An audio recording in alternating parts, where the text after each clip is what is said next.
was a former director of the school. He was a former dean of the faculty. He was honored with an Order of Canada. He was actively involved in every single professional association you could imagine across the globe. And I think won every award you could possibly win within this profession. But even more, as you talk to anybody who met Norman Horrocks, he was just incredible for his ability to connect with people and to really advance the careers of everyone, including myself. Really, in many ways, when I think about the history of the school, it is the history of Dr. Horrocks. He was part of that first team that ended up going down to the ALA meeting to fight for our accreditation, which we've managed to keep ever since, and hopefully still will.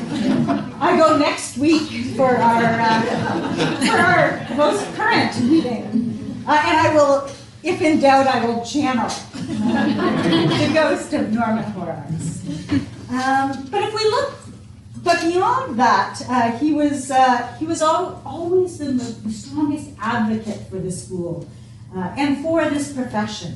So if we look back on 50 years and look forward to the next, the skills and qualities that Norman embodied remain central to this profession.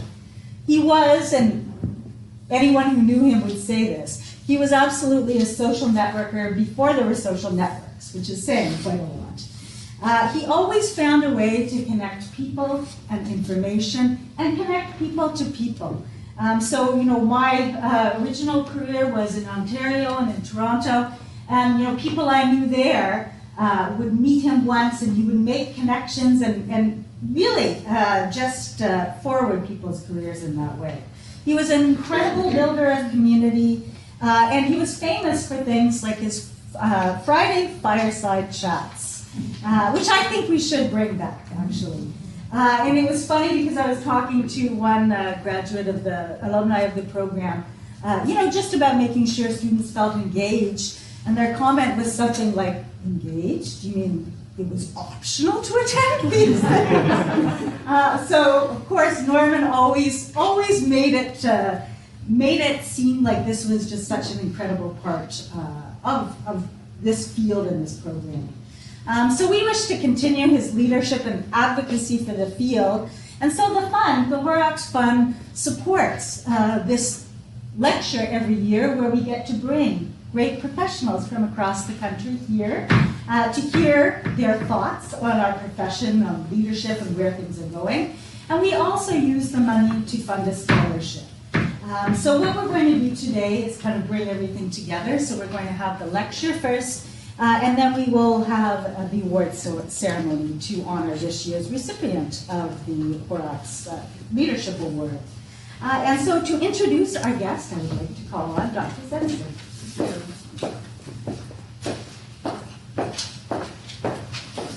Thank you very much, Sandra. As you mentioned, I'm Cheryl Stenstrom. I'm a new faculty member here at Dalsim, and I'm so very pleased that I have the honor of introducing our speaker, Leslie Weir, this evening. I've known Leslie for about 10 years or so, and she continues to amaze and astound me with her energy and how much she has contributed to the profession and to our community, but how much she will continue to based on the work that she's doing in the National Library and Archives. So let me start by saying that she became the National Librarian and Archivist on August 30th, 2019. If any of you had the chance to look her up, you would have seen it readily. And also interesting that she's the first woman to hold that position since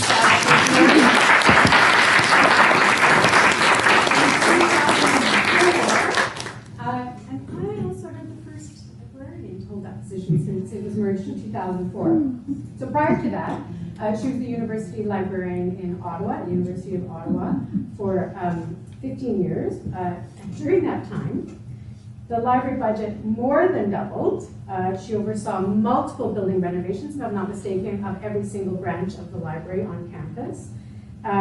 The librarians became recognized as faculty rather than staff under her tenure, and she became the first librarian to sit at the Dean's College table in the history of the university. But that wasn't enough.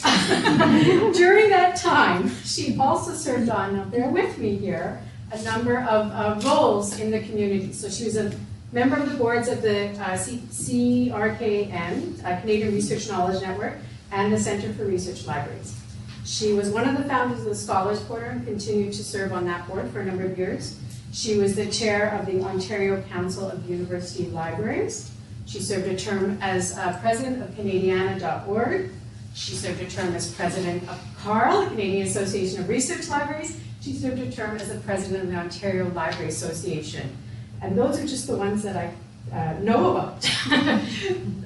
Before she went to the University of Ottawa in 1992, so she spent time there as the associate university librarian before becoming the university librarian.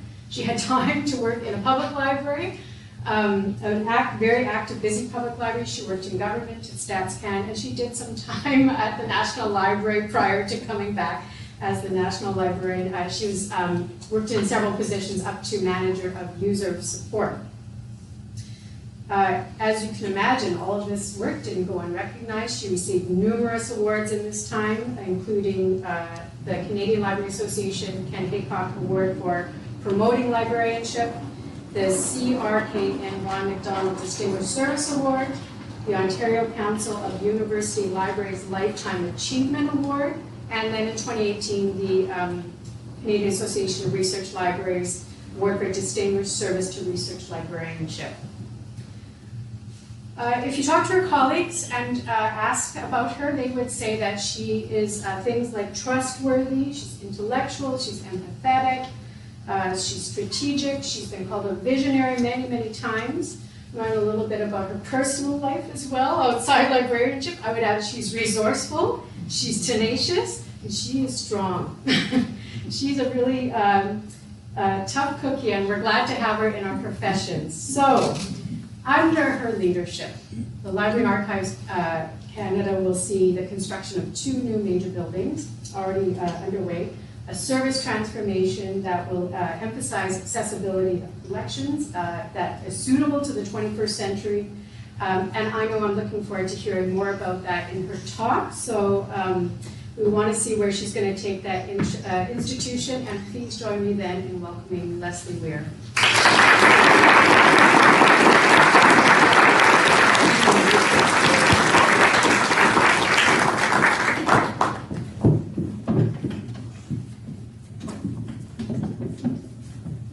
All right. Well, I should have asked her to do the condensed version.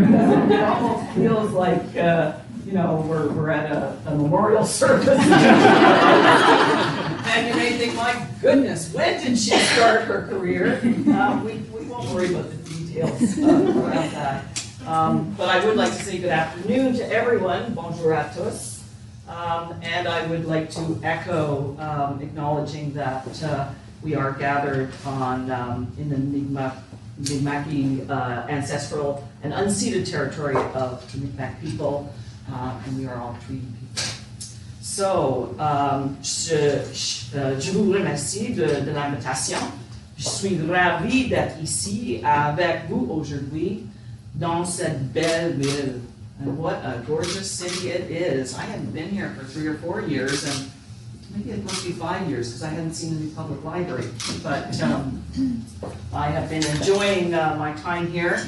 And even more, I'm quite excited to be here with you at Dalhousie and to be at SIM. I've, of course, known about the school from the beginning of my career because obviously it's older than I am, or that I've been a professional.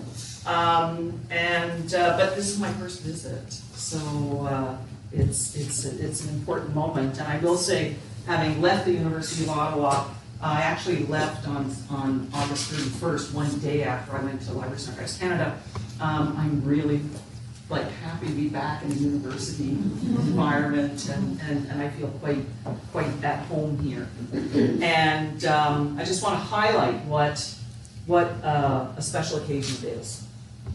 Special occasion, 50 years of education, leadership, and innovation in information management at Dalhousie University. And so, it's a big deal. And a hearty congratulations. And I'm thrilled that you actually invited me here to help celebrate this momentous time at Dalhousie. I wanted to start by talking a little bit about what success might involve. And I'm going to quote some points that were raised by one of my colleagues, thinking about dramatic growth and building of university library buildings and expansion of collections, an explosion in publishing, a critical need to automate and develop information systems, establishing standards, national consensus building through major studies and conferences, recognizing the direct role and impact of international developments and the role of the federal government with respect to libraries, strong leadership and collaboration in developing human resources to meet demands, essentially evolving in times of accelerated development and adapting to the unimagined pace of change. So do you think that's so today? No, that was said by a colleague of mine at the National Library of Canada in 1970, the year that the school was founded. And it's interesting to see that all of those things were true then, and they're true now, but in a very, very different way, and a very, very different environment. So I think reaching a 50-year milestone is something that leads us to reflect on the past, and it makes us think about the next 50 years. And it's been quite a 50 years if you look at what's happened in the information and library profession. The radical change, 1970, we didn't even have like microcomputers, let alone the internet, social media, and there have been just so many changes that we as a profession have had to deal with and had to build upon.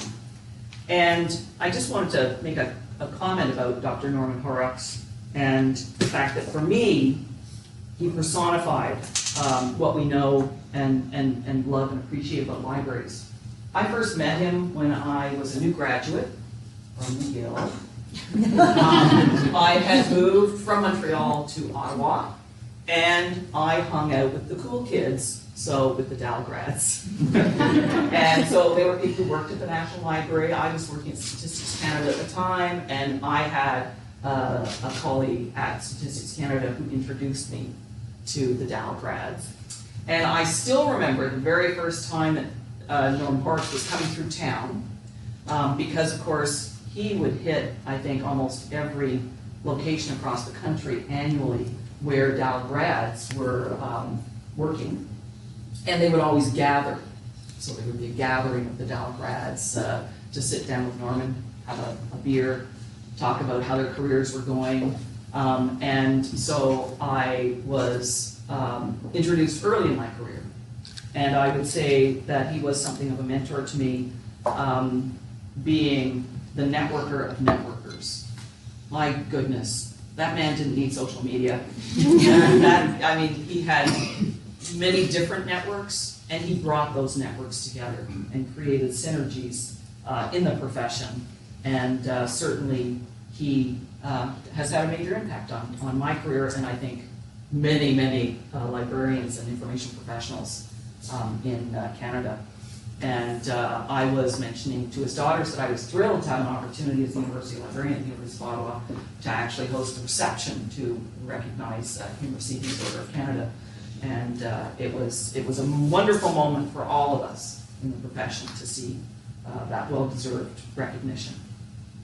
So I'm kind of interested, I hope we get a little bit of time for some exchange, because looking at the high-quality programs and the professors and students at the School of Information Management here at Dal, I'm kind of excited to hear what you think your next 50 years are going to look like. You know, today's library information community really is a testament to sort of the current generations that have built the profession in terms of collaborative spirit, in terms of a collective quest to look for solutions, and looking at the importance that information and data plays. When I came into the profession, it was the change of a generation. So I'll acknowledge that it was, sort of in the early 80s. We had the command and control generation who had been brought up before and during the war. Some of them had lived through the Depression. And so they were very, very much living in a hierarchical, structured, sort of a world that focused around having control and the control of power. And it was definitely a world where you acknowledged your superiors with physical gestures in terms of coming close to doffing your hat or perhaps providing a little curtsy, if deemed to be appropriate. And it was a generation that saw the baby boomers coming and felt that the baby boomers needed to be shaped in their image, not in ours. And so I would say that it was a generation that was tenacious in trying to maintain control. And I would hope that my generation, baby boomers, would be more graceful about supporting the incoming generations as they move into leadership roles in our profession. So I would like to say a little bit about Libraries and Archives Canada. So this is month 5. I still wonder when people say, and now the Library and Archives Canada, who's that? Oh, right, that's me. Because it is quite a change. I worked very closely with Libraries and Archives Canada over a number of years. We were the first academic strategic partnership at the University of Ottawa with Libraries and Archives Canada, and I worked on a number of initiatives with Guy Berthiaume. But it's very different when you join an organization and you're actually seeing it from the inside out. And in my first 120 days, I've been just amazed at the strength of the organization, the incredible team that's there, and a lot of the challenges, because it's playing the role of a National Library and of a National Archives, and those have quite a few things in common, and they have some things that are very different, especially culturally. And those of you who move between those areas of our profession are probably quite aware of those things. And of course, we all bring different strengths to the various conversations. And I have a huge background in libraries. I have had archives report to me, and I've been involved in some national archival projects, but it's definitely an area of learning for me. And I would say that the challenge, which I heard echoed in a number of meetings that I had to hear in Halifax today, around really being able to move into the digital world, but still being able to manage all of our analog resources, is bringing a lot of challenges to many of our institutions at this point in time. For many people, they sort of feel, well, we've done a digital transformation. But at Libraries and Archives Canada, we have 88 million analog books before we even get into the archival collections, photographs, artworks, etc. And only 4% of that is digitized. And here we are, an organization that's centered in Ontario and Quebec, in Ottawa and Gatineau, and we try to serve the country, and we have a wonderful service point, a partnership here at Pier 21, and we also have facilities in Winnipeg and in Vancouver and in Renfrew. I don't know how many of you have been to Renfrew. That's about, yes, you would, wouldn't you? So that's about 45 minutes towards Algonquin Park, north of Ottawa. And so we have this kind of national approach, but most Canadians don't live in those areas that we're in. And you all know we're responsible for the continuing memory of the Government of Canada and its institutions. And it takes on an even greater significance as we move into a period where there are efforts and desires to be transparent and to provide access to information and to be able to ensure that the government is responsive to its citizens. And in many institutions, the digital transformation involves this. It actually is a transformation from analog to digital. But in our case, we are going to continue at Libraries and Archives Canada to get year upon year increase in the analog acquisitions that we have right through to 2030. We're hoping that it'll plateau, and we don't anticipate it going down until after 2050 at the earliest. So that is a challenge to work in that kind of environment. So you're trying to carry out your mandate, and you've got 1 foot in an analog world and 1 foot in a digital world, and that's all happening while we're in a generational transition. And at the same time, we have many global, let's just say, situations that may come to bear and have an impact. So, and I'll say as a librarian, libraries, instead of falling behind, have actually, in terms of technology, been leaders going back for decades. And sometimes we're slow to adopt certain technologies, maybe because we wish we invented them. But I mean, each generation does have its regrets. And I would say traditionally National Libraries and National Archives are relatively conservative organizations because they are there for the long term, right? They want to be sure that their collections are going to be available in perpetuity for their citizens.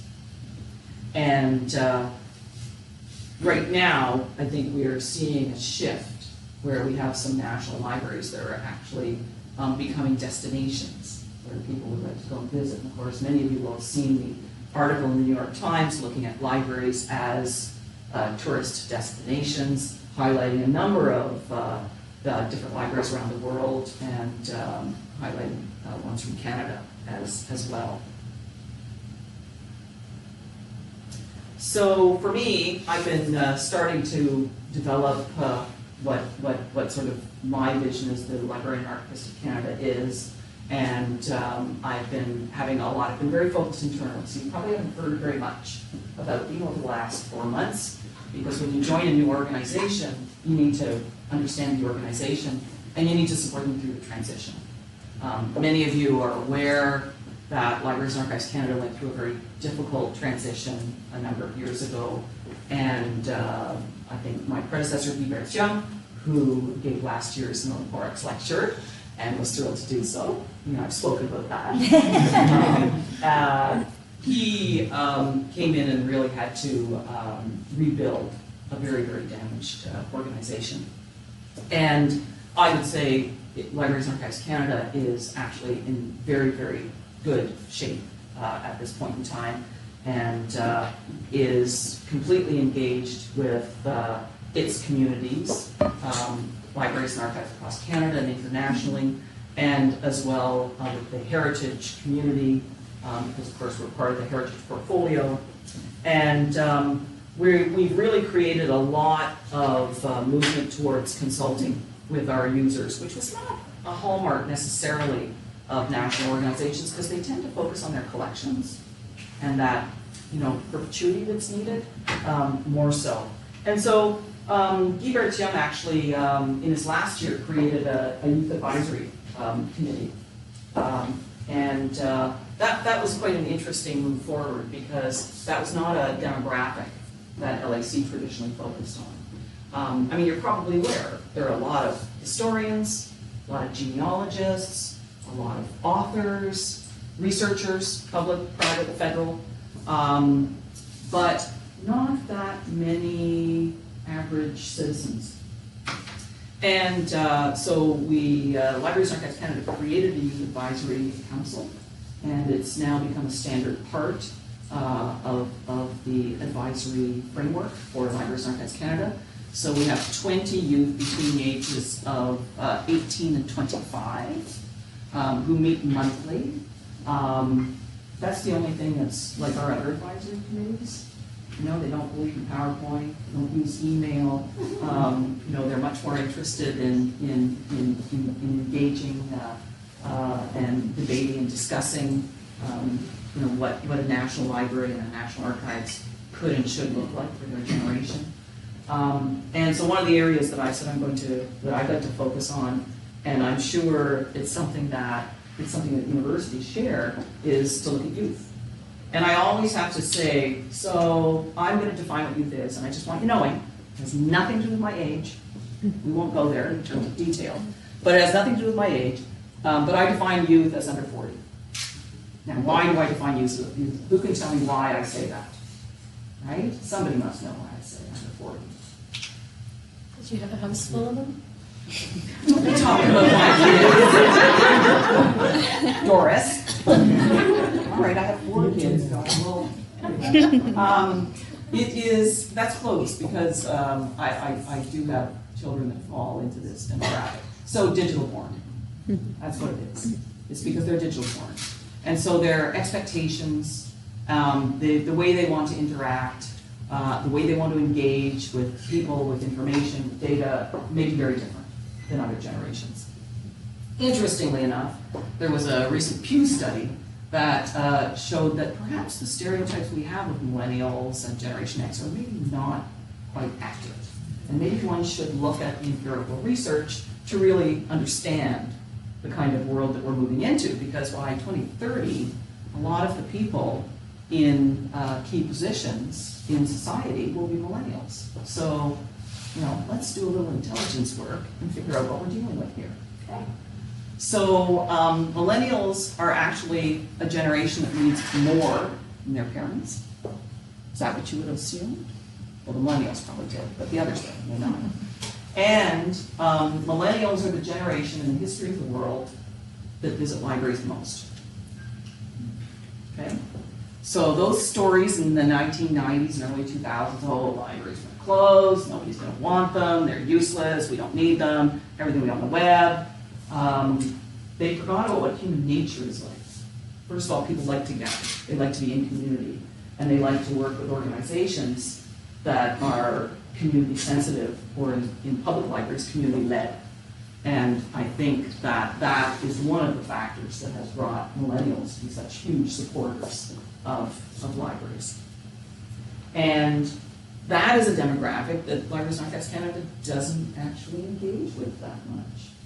So that's why we've got a youth advisory council to help us understand what they're looking for in a national library and a national archives, so that we can actually design services that will support their interests and their needs. Interestingly enough, too, earlier today, what did I get to do? I got to, we're looking at libraries are collections, they're services, they're bringing communities together, and we have been developing some really, really amazing spaces to support all of the activities of libraries, and I did get to go to that new central library at the Halifax Public Library earlier today. It was my first visit to that facility, and I had a wonderful tour. And as was mentioned by Cheryl, we are in fact doing 2 major building projects at Libraries and Archives Canada. The first is I'll mention is the more straightforward one. We're building a second preservation center in Gatineau. It's hard to believe that our first preservation center opened 23 years ago. I was at the opening ceremony. It seems like, well, maybe not yesterday, but it seems like a couple of years ago. And we still have more than 30 dignitaries a year that come from around the world to visit that facility and to tour it, because it is still seen as being a leading kind of facility in terms of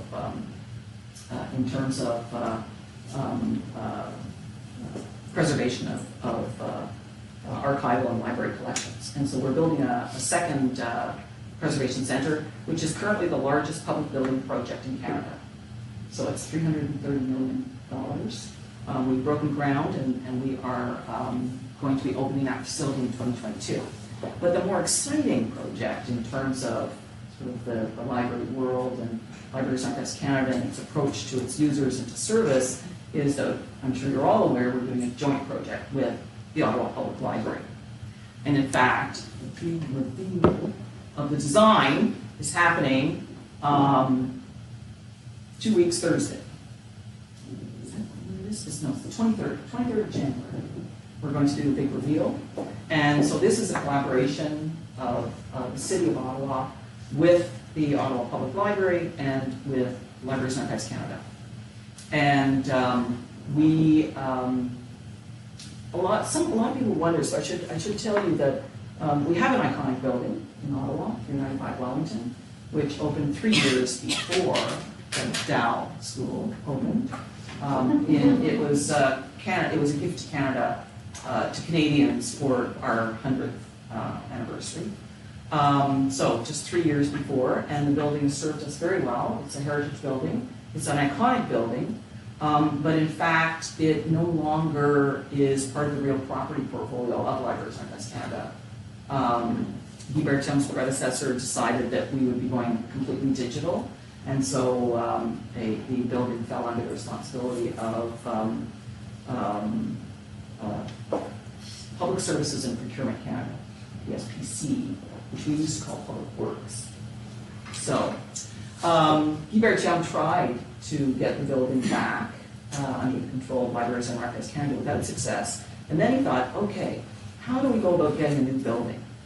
You do it by collaboration and partnership, and look at working with a major Canadian public library who were in a process of trying to look at building a new main library. And so he made an approach to Ottawa Public Library. They thought it was a fabulous way to go. And so we've been working together for a number of years. The site was selected, the budget was decided, and then our component was added onto it. And it is one of the most consulted public building projects, I think, in the world. There have been a series of 4 major consultations with the public. There have been, with each of those 4, there's been consultations with Ottawa Public and Libraries and Archives staff. There have been 3 sets of consultations with the Algonquin people, upon whose territory the building will be built. And there is ongoing online opportunity for people to provide input. And the most important thing is that the architects, Stein and Schmidt, working with Libraries and Archives Canada and Ottawa Public Library, are committed to doing a user-driven process. And so the public will see their input in the building. It is meaningful consultation. So as I mentioned, we also do have service points. We have a service point here at Pier 21, where we work in collaboration, and we have Libraries and Archives Canada staff here. And we have the facility in Winnipeg and then with Vancouver Public Library. And we would like to be more present in more places, and I think that is always a goal of Libraries and Archives in terms of leveraging networks, in terms of trying to get the collections and services out to those who may need them. And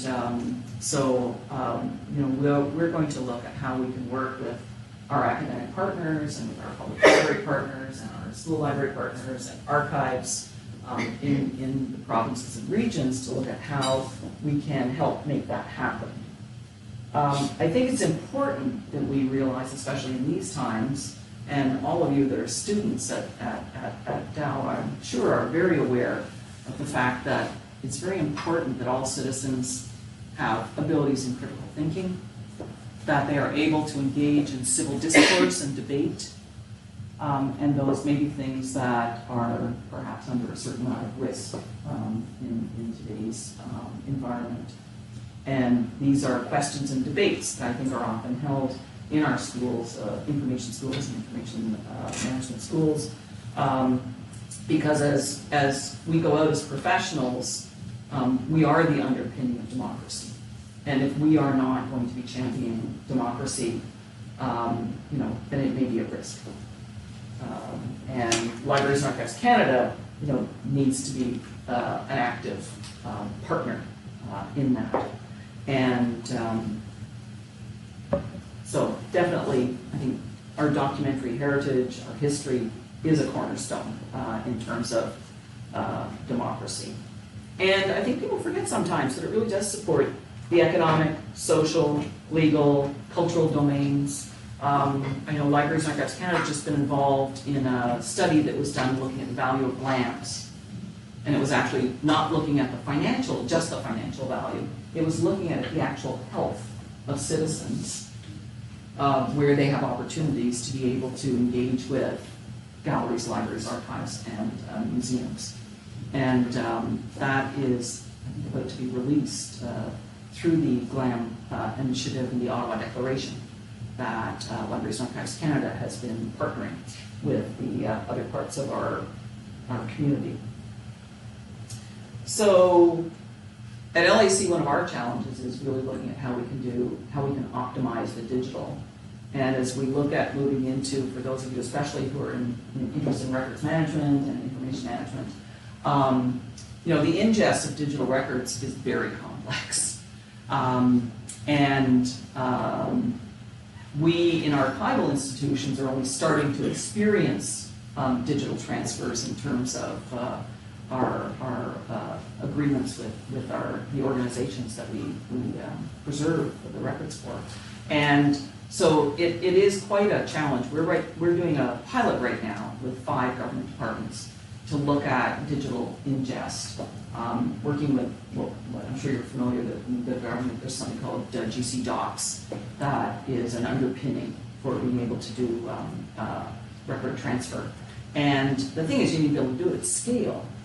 And I think that can often be a challenge, and it can be a challenge especially because sometimes record management may be an afterthought.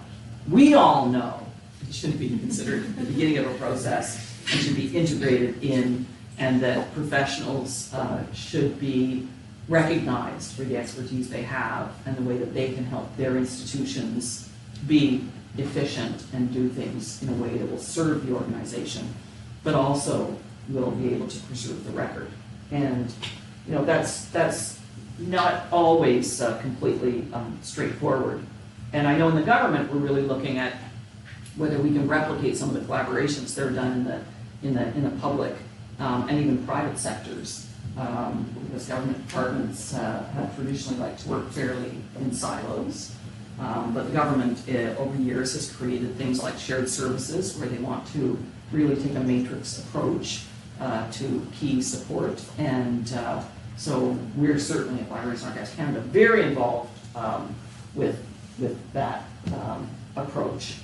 And as Cheryl mentioned, I was involved in creating Scholars Portal along with many other colleagues in Ontario.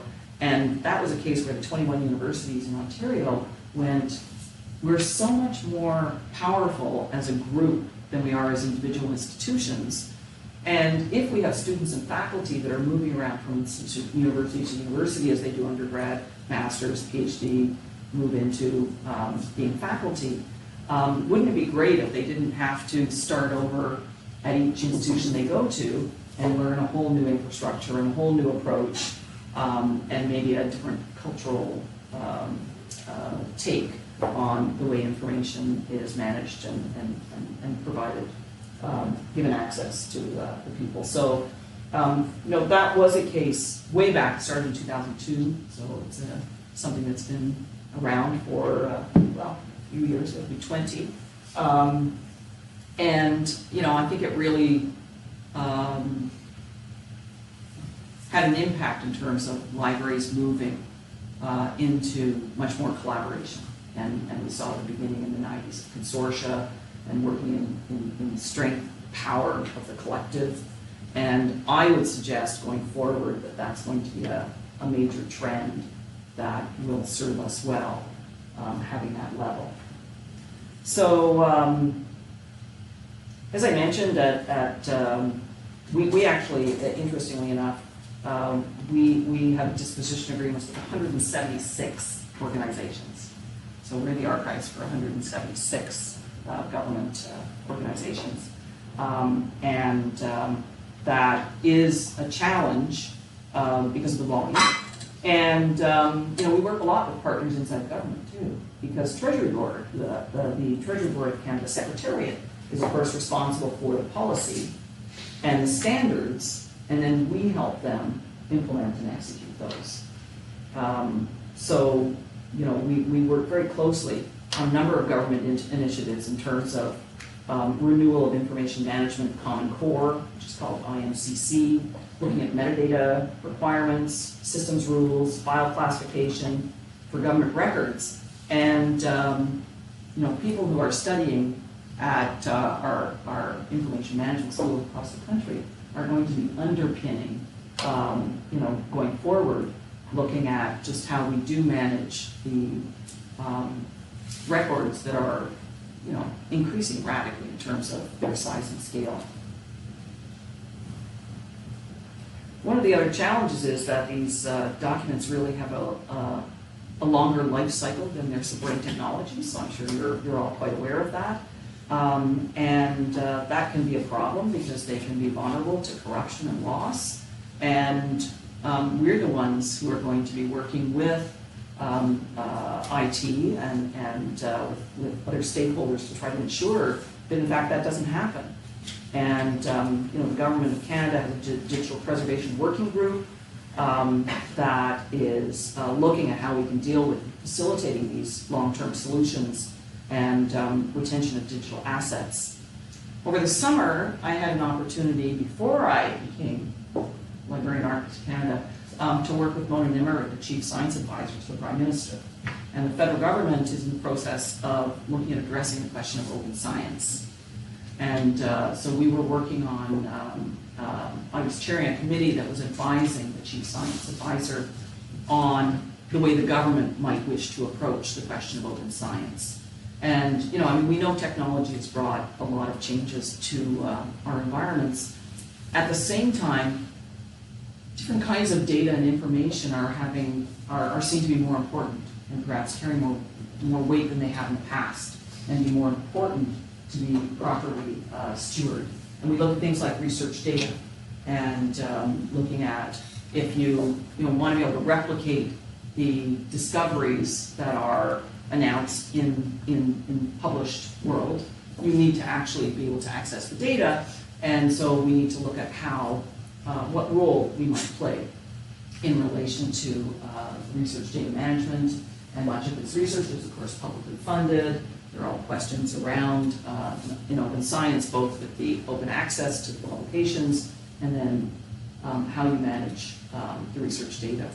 And there are questions of security on this. There are questions of whether your country is going to be a leading country in terms of innovation.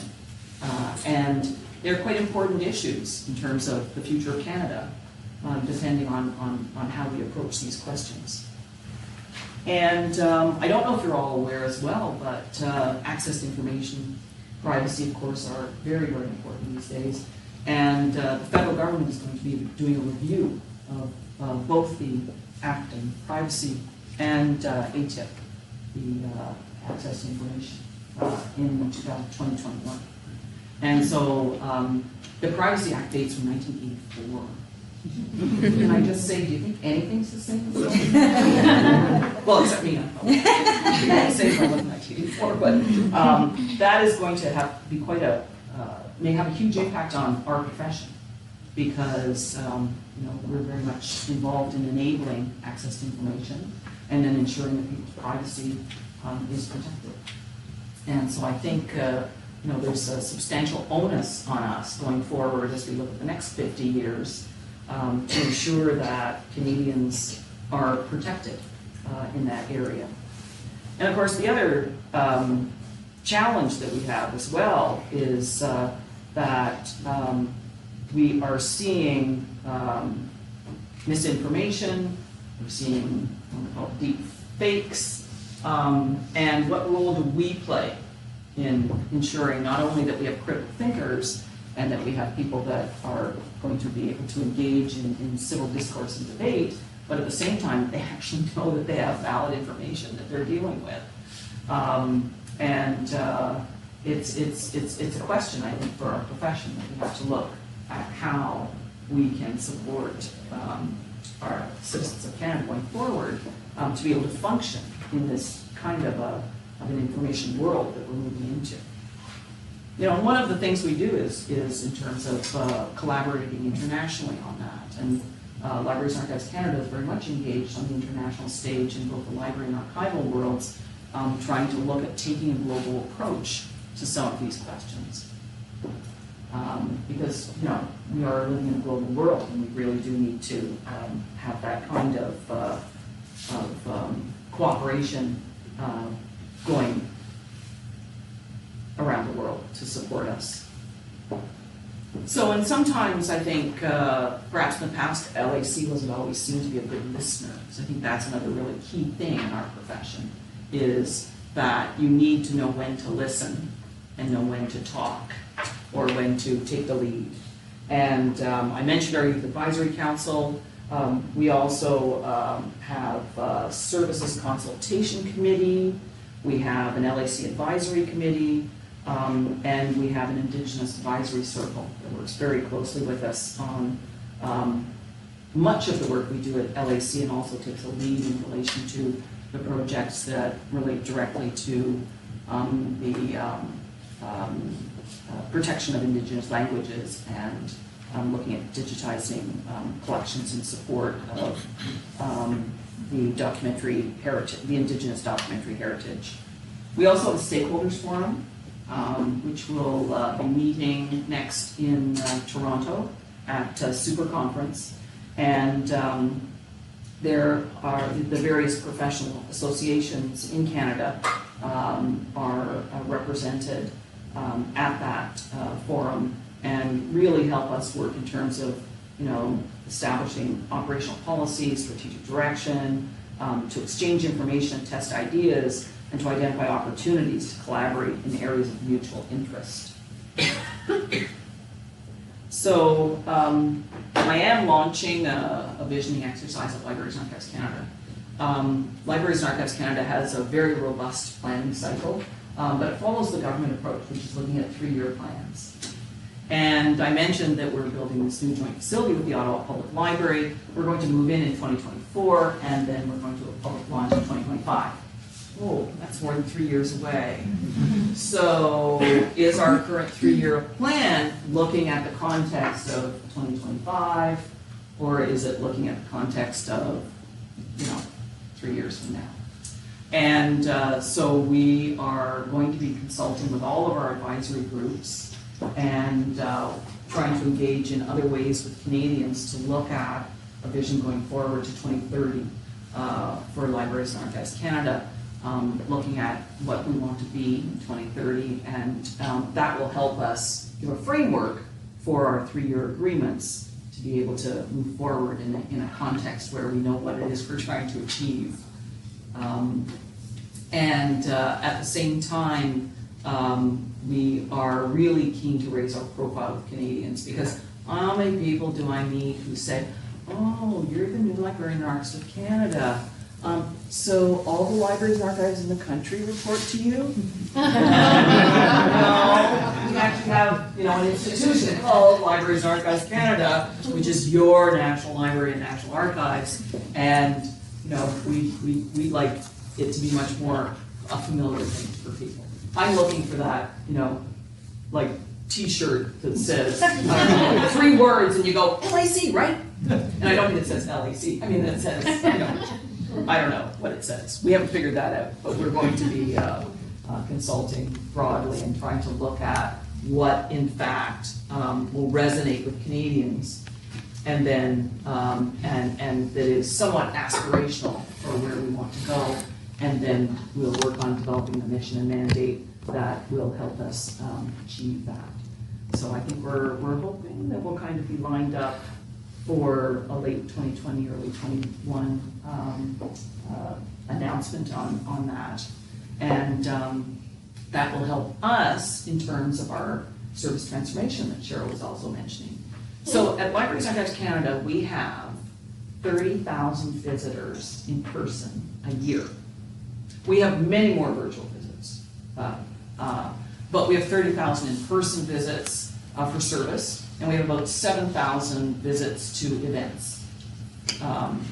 So my past life working at the University of Ottawa, that was 3 days during a peak period. Right? And so now this is for a year. 30,000. Now, in the new building, and we're a little worried about what happened with the public library here in Halifax, because I think they way overshot all of their estimates in terms of the number of visitors. But our conservative estimate is that we're gonna have 1.7 million visitors a year into the new facility. So how do you ramp up your services when you've been used to working with a very important stakeholder group in terms of libraries and archives, the genealogists, the researchers, the historians? How do you ramp up to being in a public library environment where you've got 1.7 million people coming into your facilities? You obviously have to step back and look at how you're going to engage with those people, looking at the kind of the demographic. We're going to have new Canadians, we're going to have entrepreneurs, we're going to have youth. So how are we going to shape our services and design the experience that we want them to have? And it needs to be informed by what their expectations are. So that will be a very important aspect of what we're looking at going forward. Now, I'll just check how I'm doing for time. Well, since we have a reception, you can. I don't want to blow over, so I'll just say that I think in the next 50 years we're going to see some incredible changes, even more changes than we've already seen in the profession. I think we're going to have to look at how we leverage things like artificial intelligence, and I say leverage because I think that we can harness that and make use of that to serve society. But I think we also know it has major flaws and could be misused. And so we will need to be key players in trying to look at how it can serve society going forward. And it's an area that I'm quite keen for us to look at. I would like to, the one thing I'll say is that all of us, people who come into our profession, have to love change, right? Because the one thing that's constant is change, and there's nothing else that is ever constant in our world today. And so, since it's inevitable, let's look at how we can make use of that. So I want to leave you with a few wise words from Dalhousie-Horrocks, who was, as we know, an amazing social networker way before social media.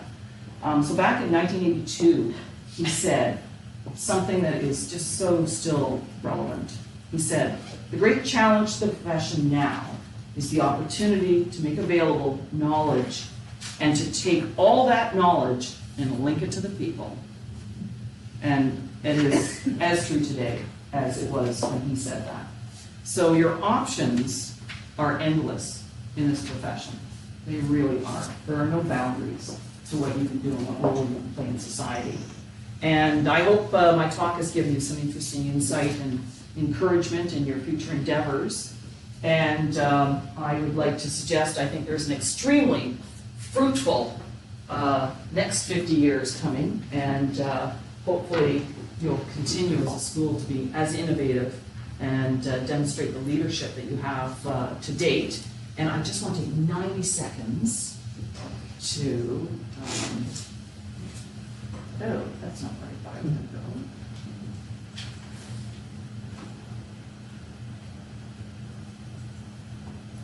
Just open. Okay.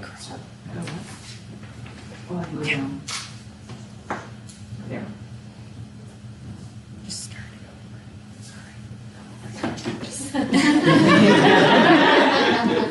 This also never changes.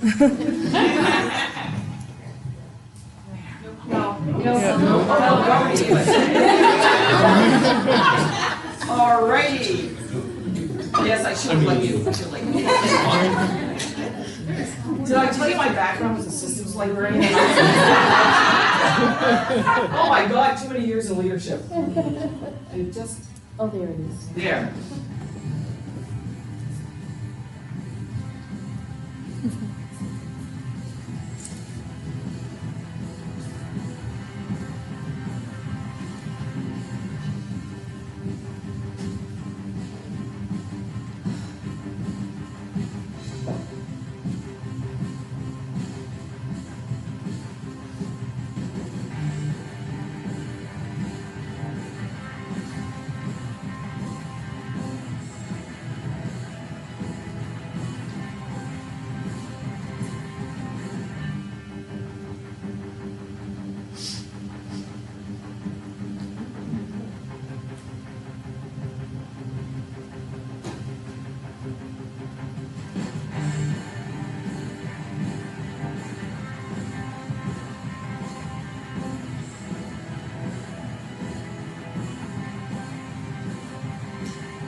So during the reception, if you have any questions on any one of those pictures, I can answer. Did I mention I'm in my 5th month?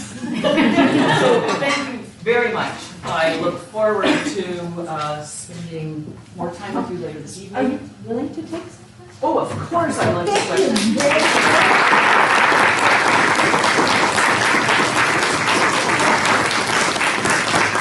Well, because the first question, do you have to move some of everything we just saw? Everything. Everything. Seriously. Well, actually, yes. I mean, we have many storage facilities. We have a lot of different collections, but our collections are at the core of a lot of what we do. And as you can see, there's a lot of movement. Once we open Gatineau 2, there's this domino effect. And I will say, if you're ever in the National Capital Region, we do monthly, we have a monthly tour, but also if you know anyone, there are people who can arrange a tour, because we do have quite a few visits to the Preservation Center regularly. Yeah. Thank you very much. We'll take a few minutes for questions. I'm curious how you see LAC's role in helping to develop the diversity of the profession. It's not hard to go around this room. It's a very white profession, and in librarians are often white women. So I'm curious how you see LAC's role in diversifying the profession and making sure that it's not. That is, I mean, it's a major issue, and it's a concern that we have. There's a few different areas that we're interested. We're certainly interested in looking at how we can support in terms of the profile of the profession, so that perhaps demographics that haven't considered it or weren't aware of it as a profession might be able to be more aware of the opportunities, that we could collaborate with the information schools to look at supporting that. We're also looking, as a number of universities are, in terms of programs where we might actually support specific individuals to go forward and get training. We're also looking at the important role that traditional knowledge plays, and whether in fact people need to have the same credentials, or whether we can recognize the value of traditional knowledge in terms of being able to work with Indigenous peoples. Libraries and Archives Canada has taken on a new approach where we actually have 5 archivists that are embedded in their Indigenous communities. So instead of saying, oh, we need archivists who are Indigenous, come to our place, work here, we're working sort of in more of a distributed environment so that they can be in their communities and work with us as part of a network. So I think if we start looking at why we tend to attract who we do, and I mean traditionally, certainly when I came into the profession, the vast majority of people had degrees in social science and humanities. And I don't know about your university, at the University of Ottawa where I used to work, humanities has 70% women. So if you're going to draw from that, you're going to have a challenge in terms of getting the diversity that you might like to see in our profession. So I think that's something that we're all going to have to work together on. It's going to have to be a collaboration. I think it's really good that we're all very aware and conscious of it, and that we look at putting in practical programs to be able to attract and support others to join the profession. I think it's just as much our responsibility here, so we will be having these conversations. Other questions? You mentioned that at this point, the majority of the collection is analog, and it's only a small portion that's been digitized so far. Is digitization of materials, as much as legally possible, kind of priority for LAC at this moment, or is that kind of on the back burner right now? Actually, it's a huge priority for us, and we do a massive amounts. I mean, we have actually digitized like tens of millions of images. But the collections are so vast, and we work in collaboration with Canadiana.org, as well as having our own digitization initiatives. And we do digitization, like I'm sure you're aware of the Canadian Expeditionary Forces. where we digitized the 640,000 records of Canadian Expeditionary Force members. We did that for the anniversary of World War I. And we also have other initiatives where we digitize specific collections in support of specific communities. And we digitize to support our access to information requests that we get as well. I don't know if you all realize, but we actually hold all veterans' records. So if you're in the military and you leave the military tomorrow, your record is transferred to us. So it's not just historic records. So we work very closely with departments like Veterans Affairs, National Defense, and National Defense is actually supporting us in some of our digitization initiatives. So keen to get the numbers up, but we keep getting more analog stuff in. Turn off the tap so that we can catch up. You started your talk describing the command and control generation, but you didn't really say what your... Okay, yeah. So I would suggest that the baby boomer generation, I mean, labels, these are all just labels, but baby boomer, the generation I think went from command and control to more interest in terms of collaboration and cooperation. And we saw the beginning of a lot of initiatives in terms of creating consortia and in terms of institutions working together, public libraries with academic, archives with libraries, you know. And so what I don't know, and I'm not sure, is what is going to be the hallmarks of the next generation. 50 years from now. Well, no, the generation that's taking over in 2030, the millennials, like what would their hallmarks be? You know, it's a question. I was involved with a panel that took place at IFLA in one of our satellite meetings, and we did a panel on millennials. So we had a Canadian librarian, Vivian Lewis from McMaster, and she looked and did a lot of research in terms of the actual research that's been done on millennials. And so when we introduced her, we said, there were a lot of millennials in the room. We introduced her, we said, please listen to the end before you try to attack. Because she started by talking about stereotypes, which can often be quite cruel and quite inaccurate. And then she looked at the research, and then she started discussing what that might mean, because as a library leader, she was finding that millennials would come to her organization and they'd stay for less than 24 months, and they'd leave. And so she was saying, well, I need to know why you're leaving. I need to know what it is we're doing that's not supportive, because we're still in an institution, as all of our universities are, that, or most of them are, that are being led by baby boomers. And even people's supervisors might be of a different generation. And so we have to know what people's needs and expectations are. And for instance, one of the things with millennials is that, you know, they like, from the research it shows that they prefer immediate feedback rather than, you know, having an annual evaluation. And they want to see the direct impact that their work is having on the organization. There's nothing wrong with either of those things. It's just, it's not the way we've been used to working.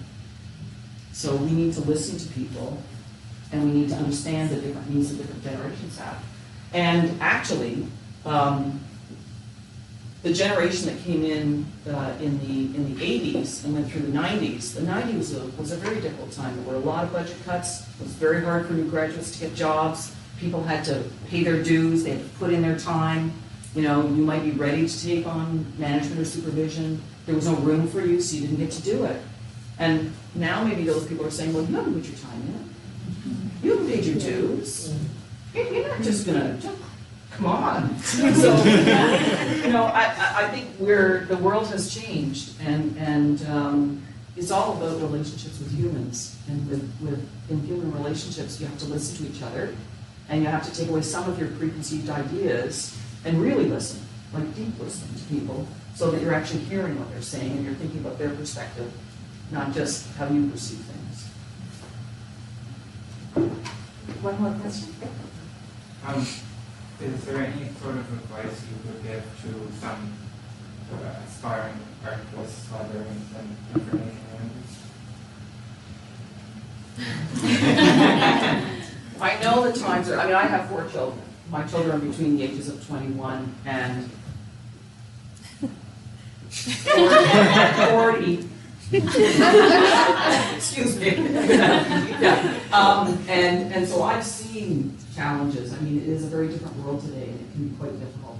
What I would say is, if you're a student and you're studying, it's so important to get practical experience and find opportunities to actually get experience that is going to help you build your knowledge and your abilities in relation to the profession. And I think many of our schools are very good at helping students to find those opportunities. And many of the libraries and archives are very keen on looking at internships, paid of course, is it inappropriate otherwise? Co-ops, summer jobs, part-time jobs, and I would say, you may be in a situation where you may have a number of different careers. They may all be within the information profession, or they may not. I was always seen to be a crossover artist because I started in public, I went to special, I went to national, I went to academic. I did cataloging, I did acquisitions, I did reference, I did, systems. I did, you name it, and I did it.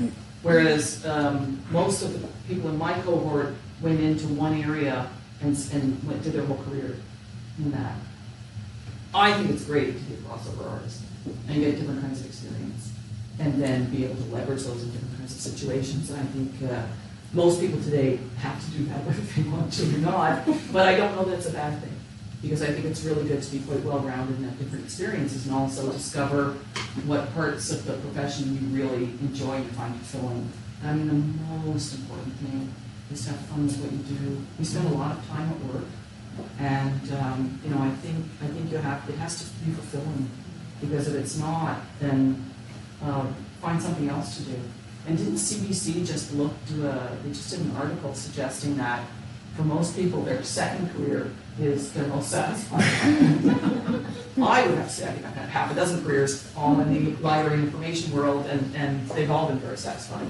Excellent. So I'm just going to hold questions here, and if you could wait for one moment. I'm going to invite Robin, one of our assistants. I'm Robin Nicholson. I'm a second year MI student here at Dal, and as someone who is graduating in May, this has been really inspiring. And on behalf of the School of Information Management, I'd like to thank you for your lecture and presenting us with this gift.